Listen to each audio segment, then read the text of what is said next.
ನವರಾತ್ರಿಯ ಕಥೆ.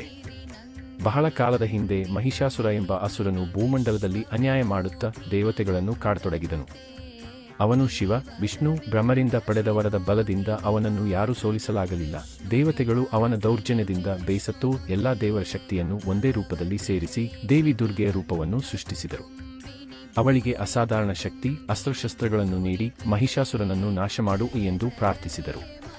ಅದಾದ ಮೇಲೆ ದೇವಿ ದುರ್ಗಾ ಸಿಂಹವಾಹಿನಿಯಾಗಿ ಹೊರಟು ಮಹಿಷಾಸುರನೊಂದಿಗೆ ಭೀಕರ ಯುದ್ಧ ನಡೆಸಿದರು.